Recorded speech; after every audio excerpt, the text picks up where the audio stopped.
Hello, you're welcome. You're welcome onto my channel today, and it gives me great joy to observe you viewing this video. I am Dr. Olayinka Conley. I'm a lecturer in the university. I'm a researcher. I'm a public speaker. On this channel, I do a number of stuff, but all these stuff I do, you can easily cluster them into four: sociology, research, relationship, and migration. Meanwhile, if today is your first time of viewing my content, or you've been viewing my content previously but you've not subscribed to this channel, what are you waiting for? Kindly tap your subscribe button on the screen as quickly as possible. If you have subscribed previously to this channel, thank you very much for staying tuned. Today, I want to address a very important issue in the context of research: stating and testing hypotheses. This is a very technical area in research. I've done videos on many areas of research. I recently dropped videos on objectives and research questions. So hypothesis is like the third leg of it. Sometimes in some schools, on some projects, you are expected to have objectives, then have research questions, then hypothesis. But sometimes it's only hypothesis you need if you're publishing, depending on what your research is all about. Sometimes it's only research questions you need. Sometimes only objectives you need. Sometimes you need all in a single project. So it depends on the start. So that's why I'm doing this. So, but I've seen a lot of problems in terms of stating hypothesis and testing hypothesis. You have to know that your research design will determine whether you use hypothesis or not. If your research design is survey, I have a video also on research design. View that video. So if you're doing qualitative study, we usually don't use hypothesis in qualitative study. I have another video on qualitative and quantitative study. So if you're doing quantitative, well, if it's expected, you may do hypothesis, statement, and testing.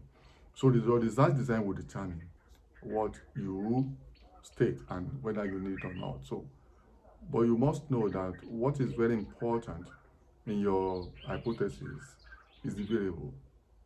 The variables are the most important things you need in your hypothesis, because what you want to use hypothesis for is to state relationship, presence or absence of relationship among or between your variables. So hypotheses tend to be very predictive. So you must be clear, and your hypothesis must be smart. Your variables must be clearly seen in your hypothesis, and your hypothesis must be smart, must be simple, must be measurable, must be achievable, must be researchable, must be time-bound. You must be able to finish the research and test your hypothesis within a time frame. If you are doing your undergrad, you don't have to state hypothesis as though it's a PhD hypothesis. So because you may not have so much time. So acronym SMART, SMART. So you must be smart. We must be able to see all of this. So don't forget I mentioned the issue of research design. Then your hypothesis also must come from literature review. You must have done extensive literature review that to see the hypothesis that has not been covered sufficiently in the literature. That's where your own will come from. And we must see your hypothesis from your statement of problem, and from your literature review. They must be very clear. So the research is a process. Everything must be very, very clear. So don't forget, your research design will determine whether you need hypothesis or not. So if you're doing qualitative study, I'm not sure you need hypothesis. But if you are doing quantitative, you may need it, depending on the style of your score. So now, what are hypotheses? Hypotheses are just statements of relationship, predictive statement, indicating relationships among variables. You know, the hypothesis testing, we also call it significance test. That's another name we call hypothesis testing. Significance test. So it's very important for us to know that. So we also, you know, hypotheses are statements that can be tested about the relationships between or among many variables. So they are testable statements, you know, about observed phenomena, issues you are observing. They are explanatory.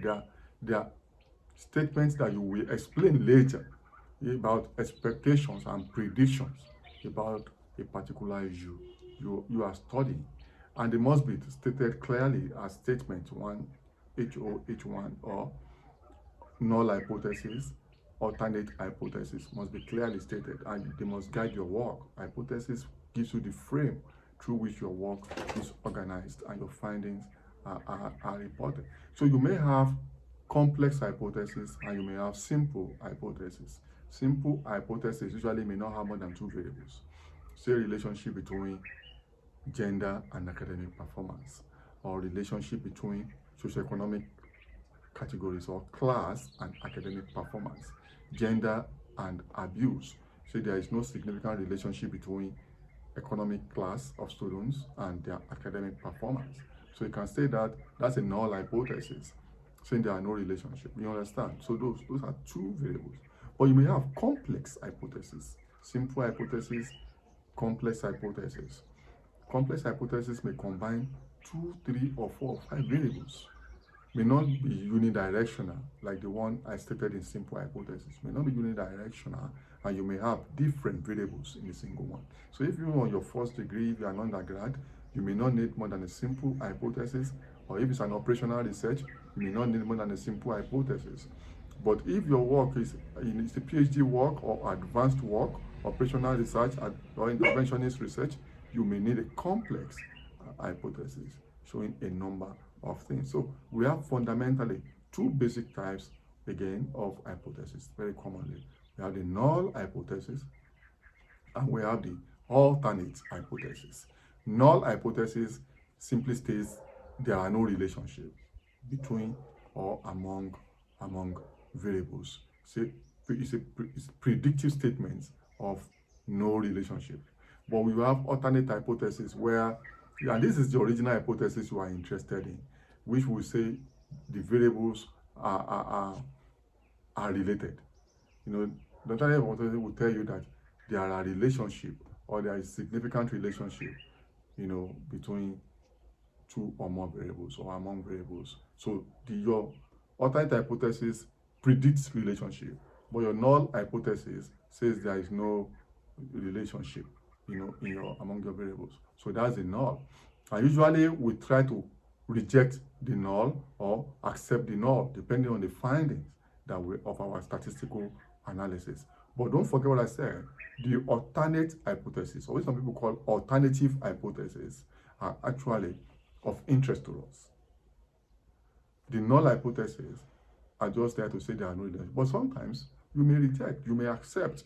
But the reason we are doing the relation work in the first instance is that maybe that we are suspecting relationship. So you want to go to the field to gather your data. But when you then say you put null forward and say there's actually no relationship, that maybe your literature review or your assumptions are actually wrong. So the real research hypothesis is the alternate hypothesis. So hypothesis testing is very important, and there are formal procedures for you to test it. And that's why you need strong statistical capabilities, because you need figures. That's why I said it's only in quantitative that we test hypothesis, essentially speaking, professionally speaking, because you need strong data, quantitative data to prove, to justify, to sustain your claims. So that's why you need questionnaire. And meanwhile, there's another video on this channel on questionnaire design. So because your variables in your hypothesis will determine the kind of questions you raise in your questionnaire as you design your questionnaire. That's why your variables must be clear in your hypothesis. Is these variables that you will now use to form questions on your questionnaire. And when you want to analyze your questionnaire, you have to decide the kind of statistical test that you will need. Will chi-square be sufficient to show the relationship? If it's a complex or advanced issue, definitely chi-square will not be enough. Or will simple frequency distribution be enough? Usually may not be enough. Univariate analysis, frequency distribution, no. Or bivariate analysis, inferential statistic. Bivariate means you want to combine two variables. Maybe chi-square, your row percentages or your column percentages. Would they be enough? Or the chi-square value, usually very basic and elementary. Then you may need to, if you have complex hypothesis, or even you want to dig deeper into your simple hypothesis, you may need you need multivariate analysis, inferential statistics. You may use ANOVA, analysis of variance, t-test, regression, correlation. a number of or more advanced statistics. Then we have to analyze your statistics. Are you going to use SPSS, statistical package for the social sciences? Will Excel be sufficient? Even with word processing be sufficient? Or do you need R? Or do you need Stata? These are statistical packages that you will need to really explore your work.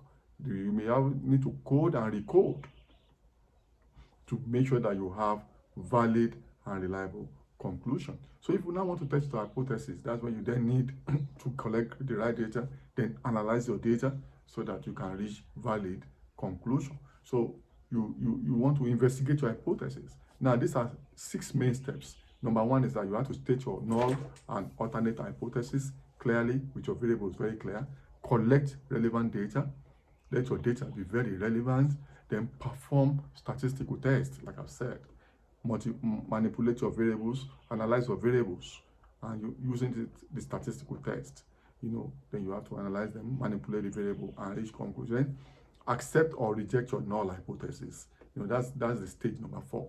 Based on this, you have to know whether your null hypothesis predicting no relationship among your variables is to be rejected, or you are finding from your alternate hypothesis that there are relationships. So that means you will reject the hypothesis that says there is no relationship. That's null hypothesis that you now begin to reject. But if sincerely after your analysis you don't see any convincing relationship, after running your advanced inferential statistic, you may have to accept your null hypothesis.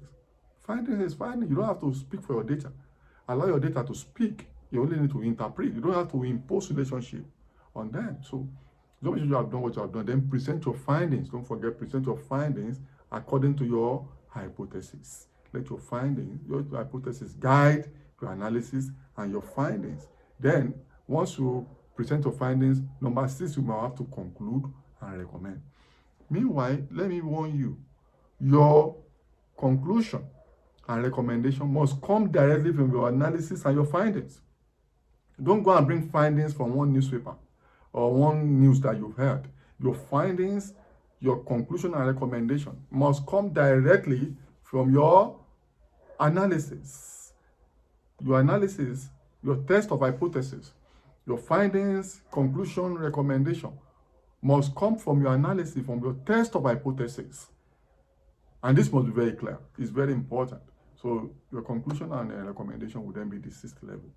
Now, the final point of this video is types of error.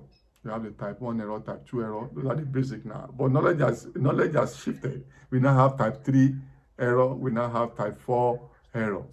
So I know this is a little tricky. So let's go carefully. You have the type 1 error, which we also call the false positive. The false positive. This means you have to be careful here. So type 1 error will tell you when you reject a null hypothesis that is actually true in the population. It's true, but you rejected it in error. Then type 2 error is what we call false negative. This is when you, as a researcher, you fail to reject a null hypothesis that is actually false. You should reject it. It's false, but you fail to reject it. That is a 1, 2. Then type 3 error. This is when you, a researcher, you correctly reject the null hypothesis. But what's now the problem? You rejected it, but for wrong reasons. For wrong reasons. You rejected it for wrong reason. Now, type 4 error is incorrect interpretation of correctly rejected null hypothesis. You rejected the hypothesis correctly, but you interpreted it incorrectly. So that is very important for you to know. Those are the 4 types of errors. Type 1 error, type 2 error, type 3 error, type 4 error. That means you have to be very careful before you reject any hypothesis. So we don't have only 2 anymore. We have for now. Until I see you in my next video, subscribe and tell others about this channel. Bye for now.